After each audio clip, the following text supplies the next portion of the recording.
Okay, well, I think we'll go ahead and get started. And good evening, everybody, and welcome to tonight's informational webinar.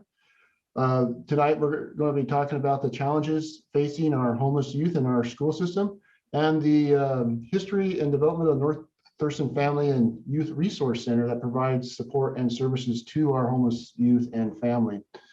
I'm Rick Walk, Community and Economic Development Director for the City of Lacey and Project Manager for the Lacey Work Group on Homelessness. And these webinars are intended to provide background and information to the work group and broader community and will feature subject matter experts from our region who will discuss current conditions, provide insights to the services available, and offer a variety of perspectives on topics related to the homeless condition. Just a reminder, everybody, these programs are recorded and will be posted on the City of Lacey's webpage for further or additional review and availability to the broader public as well as the work group. And again, our speaker tonight is Leslie Van Leishout, Director of Student Support in North Thurston Public Schools. And we're very excited to have Leslie here tonight. And she'll be talking about, again, the challenges facing our homeless youth in the school system and the services and support that's provided by the North Thurston Family and Youth Resource Center. Leslie has worked in education for over 30 years in all levels, from preschool to higher education. She is the administrator for the Family Youth Resource Center and oversees homelessness, foster care, mental health, nursing, counseling, and disabled students. She has been with the district as a teacher, coach, and administrator since 1998 and sits on the board of the Little Red Schoolhouse.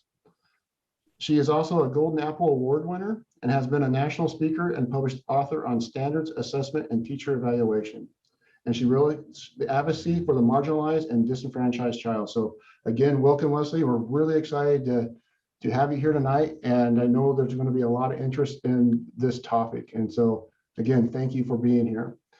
Before I turn the program over to Leslie, I first want to remind our viewers that our program is formatted with prepared remarks for the first half, and then we'll open up to question and answer.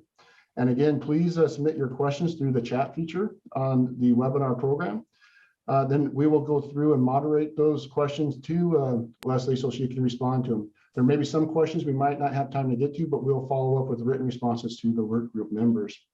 So again, as the presentation goes forward, please don't hold on to your questions. As you think of them, put them in the chat. We'll hold them, and we'll make sure we'll get as many of them answered as possible in our 60-minute time frame. So with that, again, welcome, Leslie, and I'll turn the presentation over to you. Thank you. I like being here. Can you see my screen? Yes. Okay, great. I'm very grateful that you invited me, and I hope that I can answer some questions for you. The Family and Youth Resource Center is very close to my heart. It was sort of an idea that erupted, and then the superintendent made it happen. And it's been a fantastic resource, especially during the pandemic. I don't know quite what we would have done without it. So I think the first question is, what is homelessness? And the definition of homelessness for McKinney-Vento, the McKinney-Vento Act, which deals with homeless students, is different than the definition that HUD uses. I think that in HUD, you tend to think of this picture. And really, our students can often be probably between 70 and 80% of them are more like this picture. They might be sleeping all in one room. They might be within a house that perhaps they know the person, perhaps they're letting them stay there. Perhaps they're doing it in exchange for work. Sometimes they're living with family. Sometimes they're living in a shelter, and sometimes in their car, and sometimes in a hotel room on occasion. Like they'll live in their car, and then on a given night, they'll go and they'll stay in a hotel when they have enough money to get showers and things like that. And so how the families look might be very different than what we think of in the HUD definition of homelessness. McKinney-Vento is a different law, and it requires different things of the school district. Just a little bit of data. Nationally, there are over 1.6 million homeless children and youth. statewide over 40,000, meaning that there is one in every classroom in every school in the state of Washington, at least one homeless child, statistically. This year we have coded, and it requires an intake to code. And at the end of the year in June, all of the students who've been coded McKinney-Vento by law must go off of our rolls and be re-intaked for the new year. And so it's a different amount of students, different kids. Doesn't mean that they can't be homeless several years in a row. They often are, but we have to redo the intake. This year, we're at 532 students currently as of the 7th of May, and we code all year long because things may happen in families that make them become homeless. Last year we had over 800. It's hard to find them when they're not at school. And so consequently, the numbers are down. It doesn't mean the number of students is down. And we are coding fast and furious now that they're back in school, and back in school 4 days a week with our high school students recently. So McKinney-Vento definition is that it defines homeless as an individual who lacks a fixed, regular, and adequate nighttime residence. So if there's shared housing, shelters, transitional, hotels, motels, cars, RVs, campgrounds, substandard housing where the lighting doesn't work, they have an infestation of rodents, too many people living in the home. I remember there was one of the schools called and said, this child is not homeless. So we went out to the home to look at the situation, and indeed, there were 36 people living in a 3-bedroom home. There was a home, and they were living in it, but it was not adequate housing. It was substandard for the amount of people in the rooms. And unaccompanied homeless youth. This happens a lot when there's dysfunction in the family, particularly children who are LGBTQ+, or have a pregnancy, or there's abuse in the home. Students would rather be alone than they would be in their home, or the parents don't want them there anymore and kick them out. And there's not foster care available for them. And so consequently, they are living on their own, often with friends, families, or maybe a church member, or sometimes they live in a tent, and that is not unusual. McKinney-Vento law ensures that students and youth who are experiencing homelessness and they're able to immediately enroll in school. We do not have to wait for vaccination records or their previous grades or transcripts, and we are to immediately have them attend and succeed in school. And that includes after-school sports and activities, tutoring, any school-sponsored event. They should be able to go to it, and we need to remove barriers for them to be able to go. And laws were just passed last year that includes things like dances and things that make it worthwhile to go to school. And who would not want these kids to have every ability? I feel like, they're homeless. Let's open the gates wide. And so we ensure that we're able to have them be able to participate in sports and get the Chromebooks and do all the things that every other kid can do, make it so they want to come to school and they want to be able to succeed. And they get a vision for that. Our Family and Youth Resource Center has opened in the fall of 2019. It is a centralized hub of resources and community partners providing on-site services. And we give school and hygiene supplies. We try to have food stabilization during the worst of the pandemic. We were handing out satellite food containers every Tuesday and Thursday through the food bank. We have backpacks that go out to schools that go home with kids for the weekend, and they did that all during the pandemic. We try to create relationships between the community, the families, and the district so that they want to be there. You can see our fabulous team from last summer in this picture, and this is the building. It's 200 Slater Kenny Road, It's the Raj Manhas building. And on one side is the Fire Center, the Family Youth Resource Center. And then we have a kids closet where families can, for lack of a better word, shop and get the things that they need. We're opened up again, so they're able to do that. And there's nothing like kids coming through and seeing something that they love, sports, sweatshirts or things from school or popular things, and being able to go home with those items is very important. And it really brings a lot of joy to the kids to know that they don't have to wear the same thing over and over again. Our homeless team, Brenda McCafferty is our homeless liaison and our foster care liaison in our district. Both are required by OSPI law. We have those people. And then our district has something unique. We have what we call student navigators.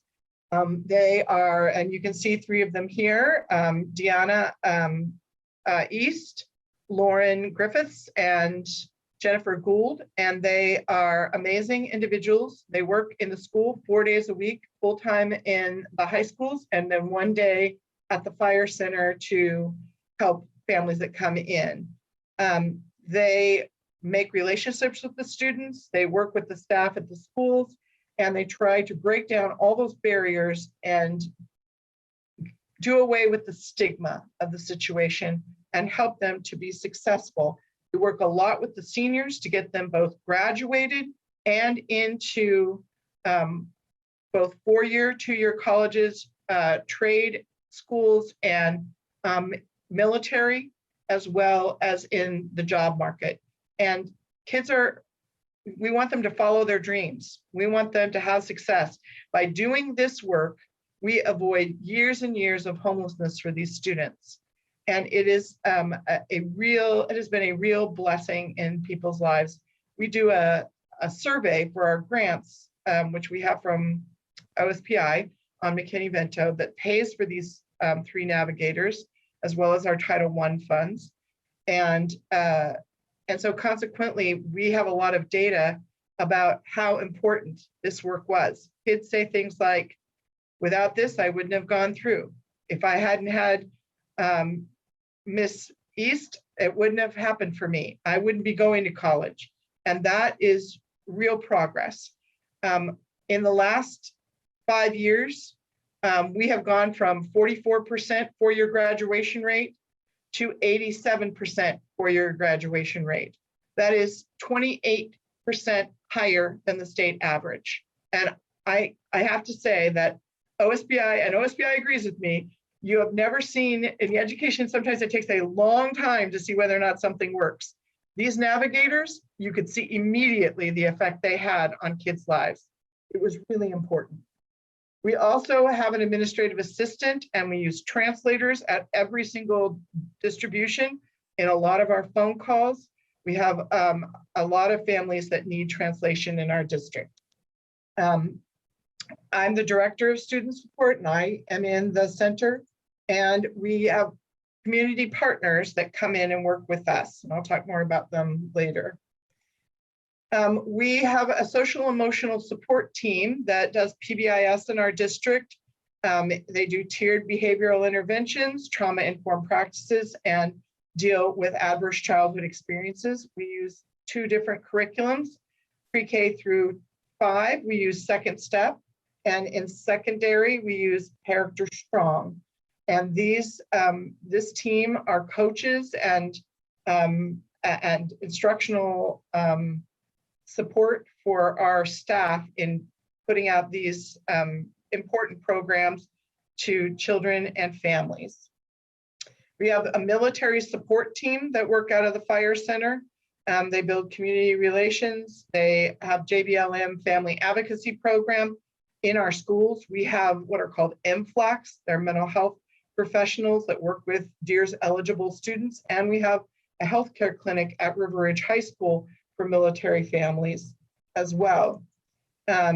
We have a family engagement liaison who works out of the fire center and works specifically to support kindergarten readiness and community resources and coordinate family events, such as on the 18th, we're having a QPR question. It's a I can't think of it right now, but it's a suicide prevention clinic for families and staff. We've done it before for staff, but we're doing it for families for the first time. And on the other side from us, there is the Boys and Girls Club of Thurston County that does a McKinney-Vento transportation. They have 2 locations, the one at Tracy and the one here. And they and the kids can stay at the fire center or at the Boys and Girls Club until either they're picked up by their parents before 6 o'clock, but more likely that they go on the bus. For some of our families who are living in shelters or hotels or in their car, this is a huge boon. They get homework help, they have activities and enrichment that they can do. They have a social life there. And instead of being alone in their car for hours and hours, they have that help. These are some of our community partners who work on site here. And also all of these people contribute to our fire center in some way or another in the last year. There's probably more, but that's what I could fit on the slide. There are just a lot of people involved in making sure that this goes forward for kids. So what's going on? We have resources, the community agency space that allows community members to come into our space and use and meet with families who are in need and be able to help them. We have a laundry space donated by the city of Lacey. And I just want to show this little video really quick.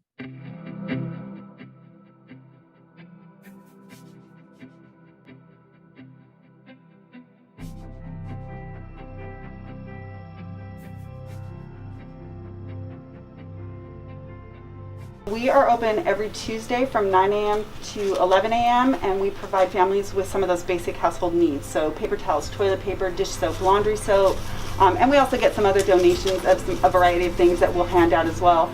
Now that kids are doing remote learning and they're back in school, we're also handing out snack bags for those kids to be able to have a snack during those times that they're working on their Chromebooks. We also are open on Thursdays from 1 p.m. to 3 p.m. so families can drive through. This is our clothing closet, and we get donations again from our community. Most of the stuff is gently used, or we have new items that are oftentimes donated to us. We've separated them out so families can actually come in and shop in here. It's by appointment when the schools are open, so that a family can come back here and they're able to exclusively shop back here. We have our school supplies where kids can come and actually pick out what they want, so they feel like they're able to shop as well.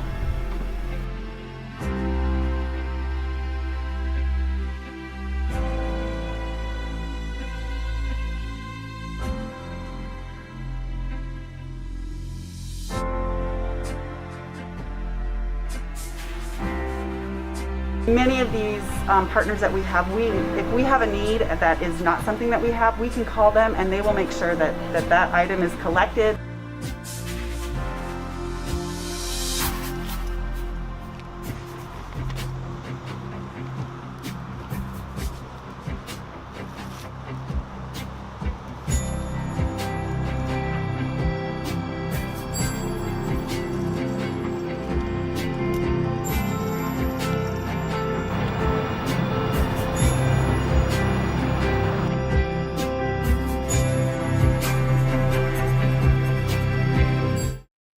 So I just wanted you to see that I think it's a really good little video that shows what we do.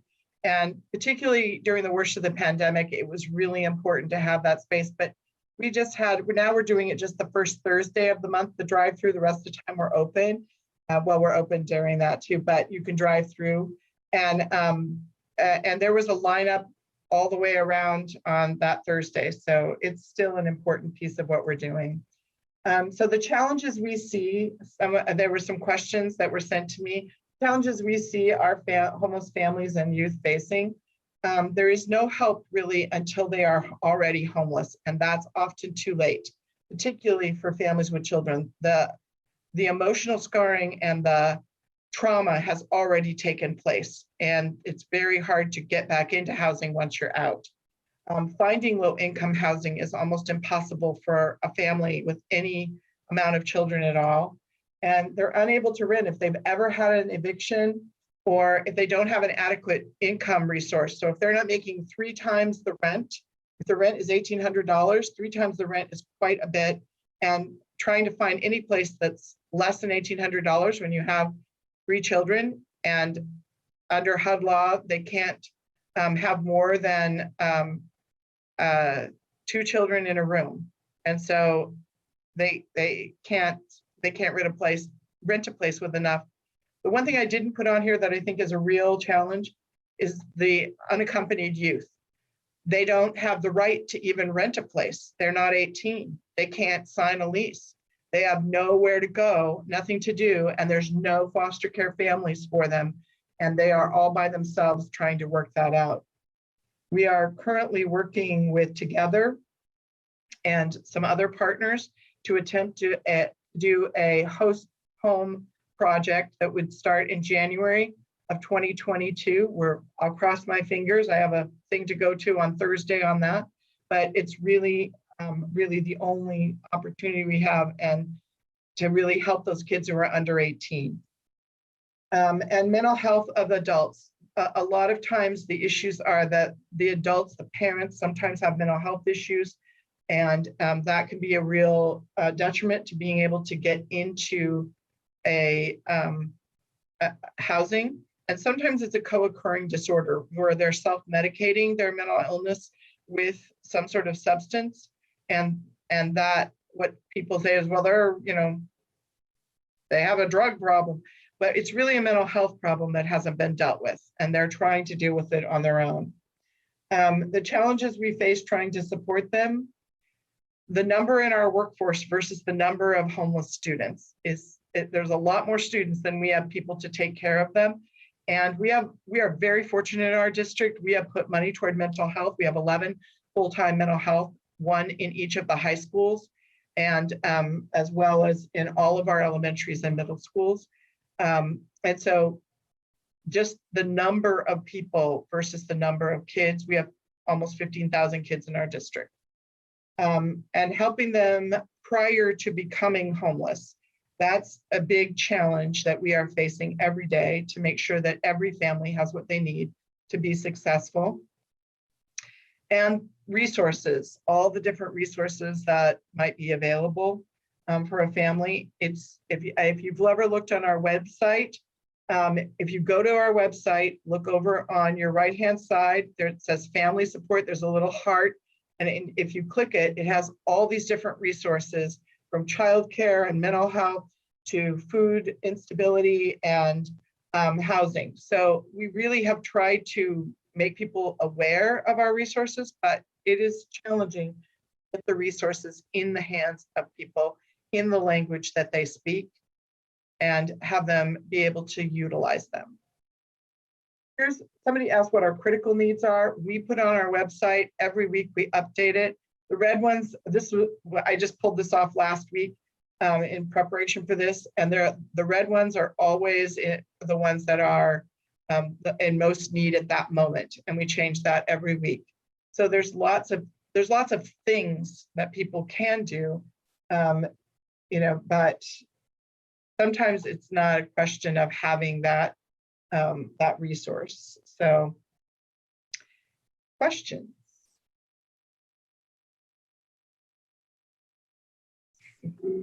Unmuted here, and thank you, Leslie. That's a fantastic overview. We do have a few questions coming in through the Q&A, and one of the questions is, I think we answered it in the text, but just want to make sure we do answer it live in case there are additional follow-ups. But the question was, what is PBIS, which I believe stands for Positive Behavioral Interventions and Support Program, and what does that really look like? What is that program?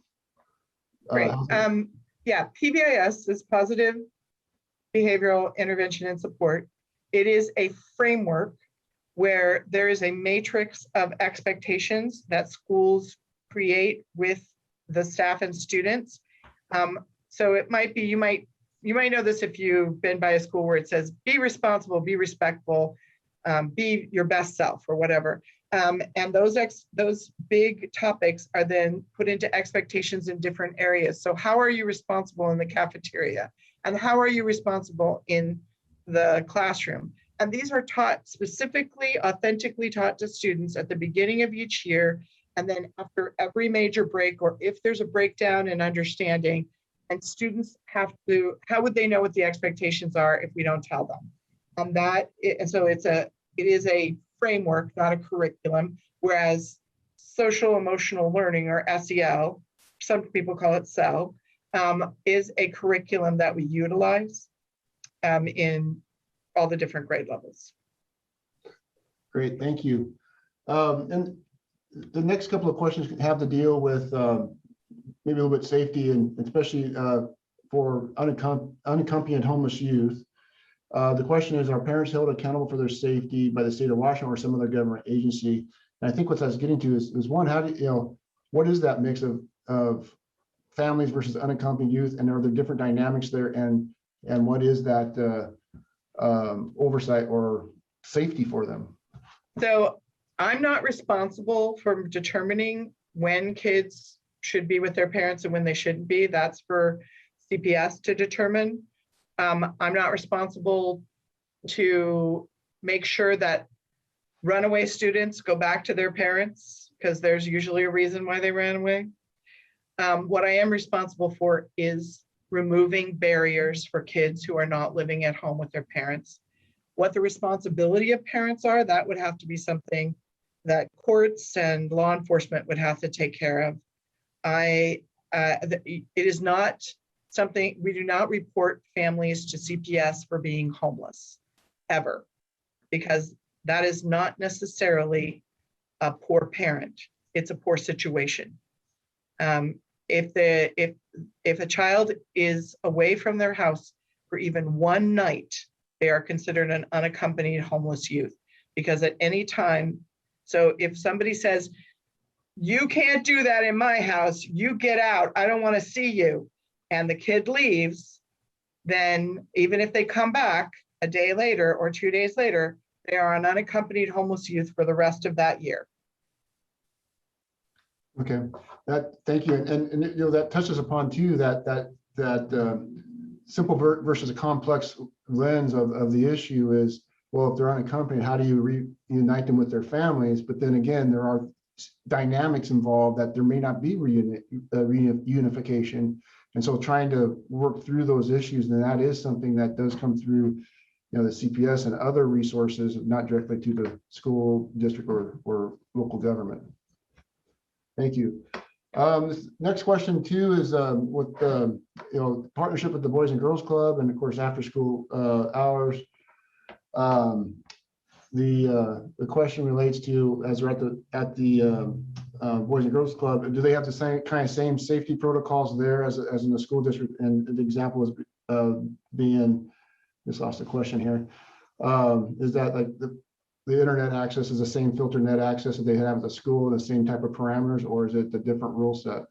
Every single student has their own Chromebook in our district, and those Chromebooks have what's called Go Guardian on it. So they are completely, they're completely in our, no matter what internet site they go on, if they have Wi-Fi at Panera or McDonald's, they're the same. And in fact, their parents receive an email saying that they have gone on to a site that is worrying or concerning, such as a site looking up ways to commit suicide, as well as issues around pornography or anything like that. And we don't necessarily take computers away, because that would be like 20 years ago taking away the kid's pencil, you know, if they wrote something naughty. We would not take away their pencil, so we don't take away their computer. We just have very good filters, and they are there every day. Now, I don't know what they're also on our guest access. So for Wi-Fi. So I would say that's also a filter for any computer, but if they used a computer that wasn't one of our Chromebooks. But generally speaking, kids use what we give them. Yeah, and I can, as a parent of a couple of high school kids, I can attest to that there is a weekly report of browser history, whether they're seeing inappropriate sites, but you can see what sites they are visiting too, and usually, you can see what they're working on or watching. This is a good question. This kind of goes along one at the top of my head. You mentioned that some of the best methods for helping homeless youth and families is to try to prevent homelessness, from doing intervention methods to prevent them from becoming homeless. How are you able to identify those students or families that may be at risk of becoming homeless? And then also, what are some of those upstream actions that can prevent a family from becoming homeless? Well, we work with our North Thurston Ed Foundation, who is working with another organization whose name is going to slip my mind, but they have funds specifically to prevent homelessness and to move families who are homeless into housing. So often they have to pay first and last months and a security deposit, and they can never get that amount of money together. And this helps them to do that. The problem is that, the families come to us, they do, but not all of them. And they often come when they're going to be evicted 2 days from now. And then the amount that they owe is often more than what we can pay, and they have to go around to a bunch of different places and get commitments for money. And then we can only help them one time in a year. And so if they finally get into a place and we've helped them to get in there, and then their car breaks down and they can't get to work, and they have car repairs and they're off work and they need help again, they have to go someplace else. And that's hard. And there aren't a lot of places to go. Yeah, and that kind of leads into this next question, that is, how do you help find housing when it hardly exists? And so is there, there's other services out there for getting people that need services to services and into housing called coordinated entry. Are you a part of that program, or how do you try to find housing for those that may need that assistance?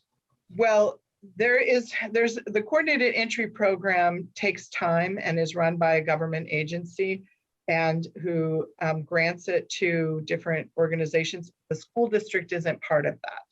We certainly work with them to help our families in any way we can.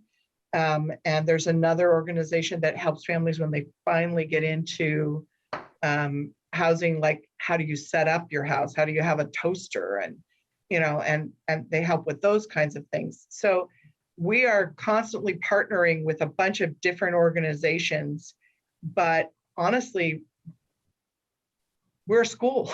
Our main focus is to educate children. It's just that the law requires us to remove all barriers for these kids once they are homeless. It does not require us to prevent their homelessness. So that's really the Housing Authority of Thurston County is working on that hat. And, a lot of other people, family support services, support center, and a lot of other people are working on these things in this community, but there isn't enough money and enough resources right now. And they're absolutely right. There isn't enough low-income housing. We need about 5 times the amount that we currently have, maybe even 10 times. And Merritt Manor, which opened just recently in Lacey, they were filled up like instantly. And so it's really a struggle for these families to find anything. A lot of times people are like, well, if they just pulled it together, if they got a job. But I met a family who was living under a bridge, and they had several children, and they were both working, and they were working different hours, but they could not get enough money together to get into housing. And we were able to work with Homes First, and that family eventually got into a forever home through Homes First. But you can imagine how frustrating that would be to work a full-time job, both you and your spouse, and you and your children can't get into housing because there's nothing available in your price range for the amount of money you have. That sort of blows your mind, right? That's not the America that I grew up in. I'm old, but that's just not. And so it's a new America where people can work full-time, both people, and not be able to get into housing. Yeah, that does demonstrate the challenges out there too, and both in the services model as well as the private market, and how those two need to be part of the solution, but how there's challenges to bridge those gaps. This next question, actually there's two questions kind of rolling, someone kind of combine them, is you made the comment about the student navigator folks and that success. That was pretty startling. Was it 44% to was it somewhere in the 70% 87 graduation rate? And that's a I think a huge win of a program.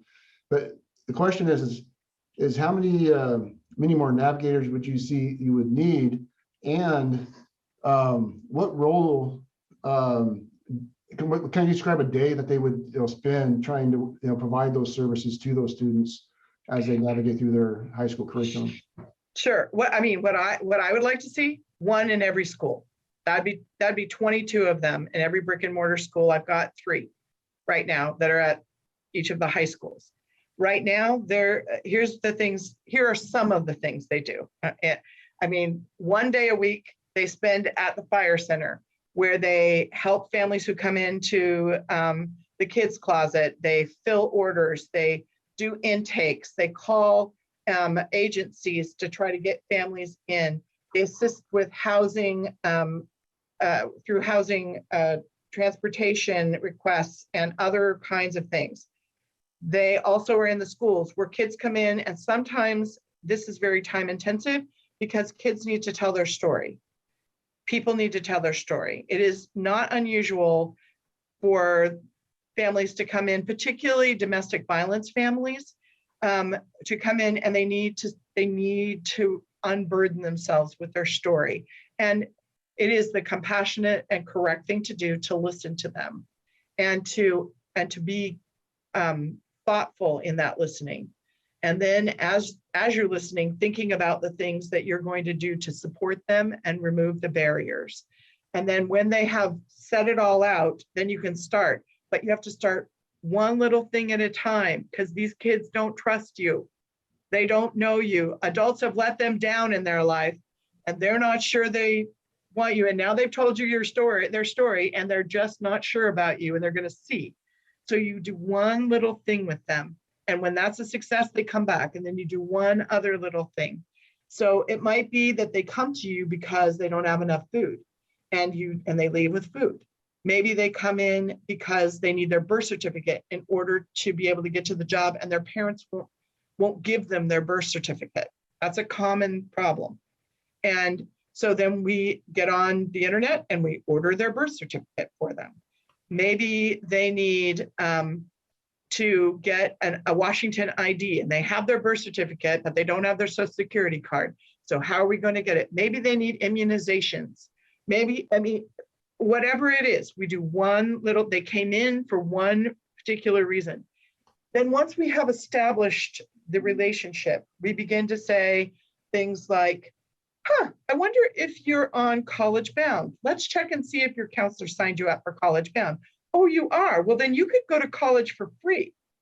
So are you thinking about college? What do you think about that? And then all of a sudden they're like, well, I can't go to college. I'm homeless. I think you could, and you have to sort of convince them that they have a future, because they don't see a future.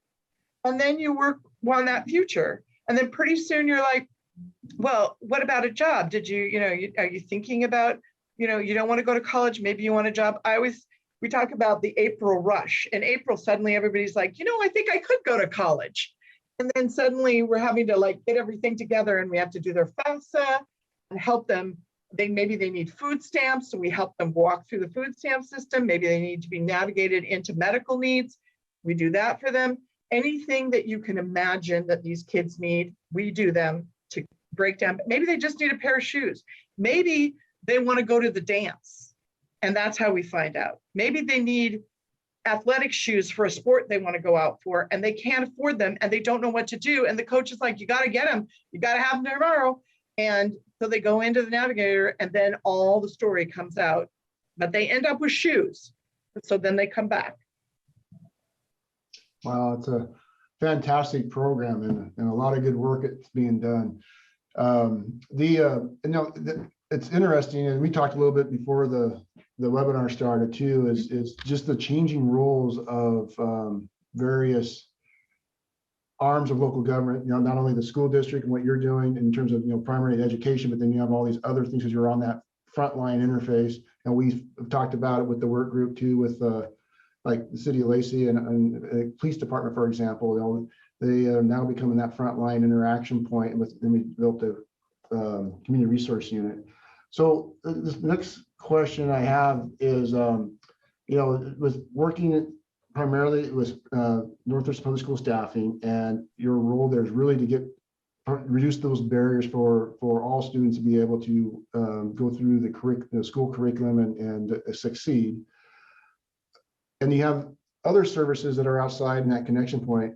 What do you see as could be maybe something the work group should consider in identifying any type of gaps to better improve those connections, so that handing off certain types of services or roles and other types of funding and partners that could be considered to come in and help bridge those gaps and help support the things that you guys are doing there within the school district? Rick, it's a great question. I don't know that there's an easy answer. Yeah. We partner extremely well with all the different resources in the community. And what we are lacking most of all is more people to do that work. We just don't have enough people. There are more of them than there is of us. And so somehow the support to make this program that we know works, with student navigators and the distribution of services from the fire center, we just need support in people. And in order to do that, we need funding. And unfortunately, it is illegal for us to use private purpose funding to pay salaries. So even if you donated to us, while we could buy things for kids, we could not pay for help, for more staff. So my number one thing is go to your legislator. Get your legislator to put in, you may or may not know this, the prototypical school is how schools are funded. Schools are funded by a prototypical school model. They're like, this is how many teachers you need. This is how many administrators you need. This is how many counselors you need. There is 0 in the FTE for mental health, 0 for homelessness. And in nursing, a school district of our size has 1 day a week of nursing. That doesn't make any sense. The prototypical school was made a long time ago, and they're not meeting, that prototypical school funding model is not meeting the needs of what school requires of students now. So this law, this McKinney-Vento law, that is a federal law, is an unfunded mandate that we must do.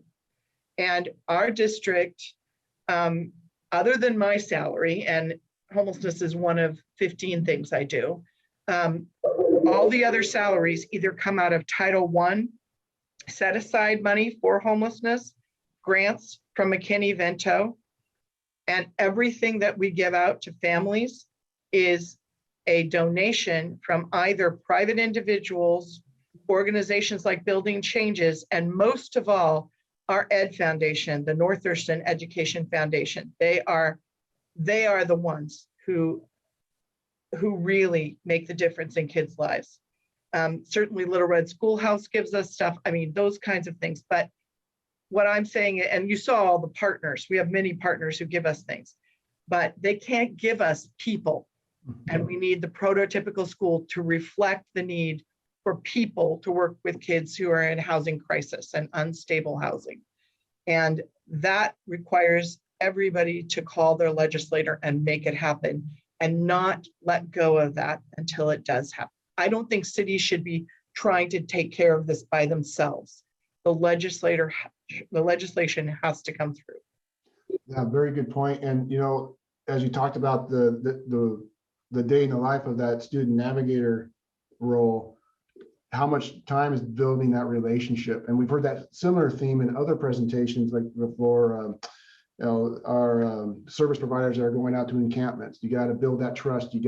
Sometimes it may take 9 months for somebody to say, okay, I'm willing to take this because they've been let down in the past or had some confusion or mixed messages. So just that in itself, it takes a lot of people time to be able to make that happen. I was in Washington, D.C., and they were talking about a mentoring program called My Brother's Keeper that Obama was working through. And they showed a film of a young boy who had been in juvenile justice. And he was like, when the mentor came the first time, I was like a do-gooder. I'm not going to even talk to him. What's he got that I don't need anything from him. And he said, and then 6 months went by and I was like, my gosh, he's really milking this. And 12 months went by and he goes, it was 18 months of him coming every week before I would give him the time of day. And all I could think was, what if he'd stopped on month 17? Yeah. Right? This is a long haul problem. This isn't a little problem. This is not like we're going to give some money and get some pencils and it's all going to be good. This is God's work. We just have to do it. And it's hard work. And but it's the right work and it's the work that has to be done. Great, thank you. And a few more questions. There's one related to what is a living wage in our region. And I don't know if you have that answer top of it. I have that answer, I just don't have it. So I can respond to the work group with a response to the living wage, because has several different variables. Thank you. Variables, and also depending on family size. So I'll get that information out to the work group. Another question is, what are the major languages you encounter? I guess how do you know how many different types of languages are within the school system? In our district? Yeah, that's quite a few. I can tell you the top 5. okay. Spanish, Korean, Tagalog, Samoan, and Russian, I believe. Wow. And so a lot. And that speaks to not only this speaks to the diversity of the Lacey community and the school system, because it is a reflection of our community. Absolutely, which is great. Yes, it is. And there's another question, and I think it's always off of the resources, and the question coming up is, why is it legal to use private donations for salaries? And I would assume that has to do with how school systems are structured and equality and the legislature. Yep. We can get a grant from someplace to pay salary if that's allowed in the grant, but not every grant is that way. And there could be government partnerships to provide programs like school resource officers, those type of things is a partnership and funding. But like, I can't fundraise on GoFundMe to pay for another salary. That's not okay. Right. Let's see. Sorry. Well, yeah, I have those automatic lights too, so I can make sure I keep moving as well. Let's see. Is there? Sorry, I'm going to read this question. No problem. Well, I guess it's kind of along that same lines. Is there other items within the school district that is funded that can be funded publicly to free up district funds for more navigator types? And I think that's got to, again, that role of what funds are used for what purposes. And if it's anything like our budget, city budget, we have very strict guidelines of what funds are used for, and they have to stay within certain categories. Is that right? The school district? Yeah, we are heavily audited. That's what I'm going to say. We have very strict auditing guidelines. Yes.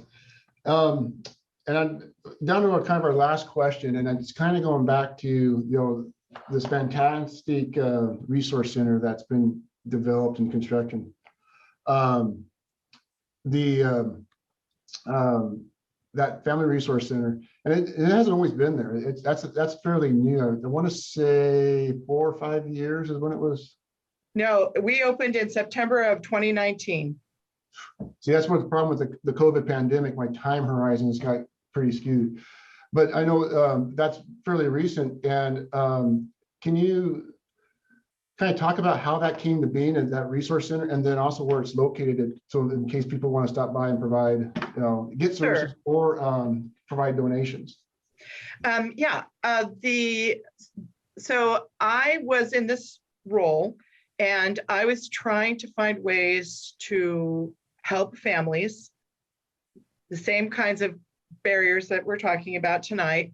And I made a trip down to Vancouver, and Vancouver School District had a resource room in each of their schools where kids could go and families could go and they could get things and all of that. And they also had a van, and the van would go out and pop up in neighborhoods and hand out things that kids might need. And I thought it was fantastic. I came back, I talked to the leadership of the district, and they were like, a van, I don't think so. Where would you even take them now? And then they were like, we don't have room in our schools. Our schools are classroom filled. We don't have a room to randomly give you to do this resource thing. And who's going to run it? The counselors are overworked. And so I finally went to Deb, our superintendent, and I was like, there's got to be a way to make this work in some way. And I came up with the idea of a centralized place that could distribute these things. And then at the same time, I was writing grants for McKinney-Vento to OSPI, and I wanted some people to help with it. And so I called them the homeless assistants, which is not a great name at a school because kids don't want to go to the homeless assistants. So we came up with student navigators, because what we found is they were really navigating the children, navigating them through school, navigating them into their 13th year when school was over, their post-school year. And then we combined these ideas together and came up with, then we were trying to come up with a name, and we just came up with the Fire Center. So back, I don't know, maybe 3 years ago, there's actually an article in the Olympian before we even got it all done that they did about this. And when it came out, I was like, oh my gosh, now we have to do it. And I was a little freaked out, to be very honest with you, but it is an amazing team we have here. And they are all heart-filled for students of all different types, and very caring group. And they really have made this what it is. You saw them in that picture outside, rain or shine. I had to buy rain things for them, and the tents flew away. One of the navigators got hit 3 different times by a tent, where she's like, tent 3, me 0. And we've tried, it has been a labor of love, but an intensive amount of work through last summer. Just overwhelming, but great. Yeah, well, fantastic. In my role in the city council, work with the school board and our staff, the staff work, I know we've talked, as this idea developed, the Family Resource Center was designed and developed, we've been a part of that conversation. So it's really great to see it come to fruition, because a lot of it is, because originally it was out of the services were kind of provided out of that classroom, but here's a center that is connected with the school district, but it's a little bit off, so that, like you said, they have some ability to go and get those services without having to go, in front of everybody. And so it kind of gives that opportunity that people can be a little bit more comfortable and seek those services in case that they were, just they could have that ability to seek those services and not have any barriers. Yeah. Just had a couple more questions popped in, and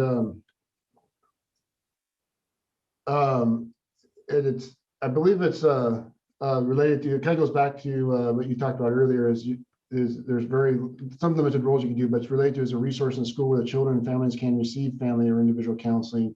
I don't think that's the case, but there's probably connections to those type of services or programs. Actually, we have licensed mental health therapists and clinically licensed social workers, which do see students, and we provide gap services because we're not with them year round. So right now there's a real issue with enough mental health in our community for families to access, and kids and families alike, they only want to access mental health one time. They don't want to shop around for different counselors. So finding out about the student, what they need, and what the family needs, and what their insurance is, and how much it'll pay, and whether or not the counselor takes that insurance, and whether or not they deal with that particular problem with the student, and then getting on the wait list, which might take 3 to 6 months for there to be an opening for that child to get the therapy they need. We don't diagnose students because you only have to diagnose students in order to get paid in the medical market. So in the medical marketplace. So we simply serve them, and we serve them with gap services until we can get them in with other mental health therapists in our community, the right one the first time. And so we have one we have one associated with every school full-time in each high school. And and we're paying for that. That's what your levy dollars are going for. So when you're like, I wonder what they spend that money on, it's that kind of thing that isn't paid for in the prototypical school. That's fantastic. I didn't realize that. And then and that's such an important piece because again, there are those gaps and there are a lot of things that our students are going through that we are not necessarily aware of. Well, that kind of gets us to our hour point of our program. So I think it's time to wrap up. There are a couple questions that I'm not necessarily going to ask, but I'm going to refer to the continual questions about financing and trying to partner organizations. So I think we'll try to provide what those options are and get a little more clarity on what the restrictions are, where those laws are that in the state legislature that the work group can take a look at. And then also, I think there's a question regarding about accessing a state representative to talk about some of these issues and how would they best do that and coordinate with folks at North Thurston Public School if there needs to be a contact. So we'll follow up with that in terms of contact information. And then I'll end it on this last question because I think this is a great question to end on. Is one of our work group members asked is, can you use volunteer labor at any part of this program or the Family Resource Center? We do. And we have volunteers that are starting to come in now that people are getting vaccinated and feeling, more open. You have to go through the volunteer coordinator application, just like anybody else volunteering in the schools. And we have to have people who are extremely confidential because you might run into somebody and that you didn't know, because we have a lot of people who have never used services before, but because of the pandemic are using services for the first time in their life. And they are highly stigmatized and very, very upset about it. They feel less than because they are using services, but they really need them. And we have to have people who have a heart for it and who are committed because, like working with the kids, that anchor adult has to be there 18 months because month 18, they'll finally let you in. And you have to be very confidential. Yeah. And, that this pandemic has exacerbated some of these other issues. And like you said, it's widening some of those gaps for families that were on the edge to begin with. But I have seen that in other aspects of what we've been doing. So, well, Leslie, I really appreciate you taking the time to come on and be a part of this program and presentation. This is some great information that the work group has a benefit to hear and kind of hear firsthand. I see there's some things coming out through the chats. And also I want to just thank you. I'm so happy that you're, in our community at the school district doing the work that you're doing with your team and pulling all these services together. Because again, one of the things we see is if we can, help people, especially young people, be able to get on that right track, they have greater success going on in later life, and we're starting to create more stable communities and providing that compassion and support. So again, thank you for everything that you're doing in our community and the school district. I really appreciate it. Well, thank you for inviting me. It's been a pleasure to be here. I'm grateful that there are so many interested and active people who are working on this problem. It's going to take everyone. It's not a simple solution. And I do think that the real credit goes to those student navigators who are working every day tirelessly, taking things back and forth to Centralia because the kid's now in Centralia for the week. And then, oh, wait, now they're in Yelm. Let me take it out to Yelm. And they just do all of that tirelessly and without complaint, and always with a smile, always thinking about the kids first. Well, thank you, and pass our gratitude on to them. And again, thank you for a great presentation. And I think we'll call it a wrap for tonight.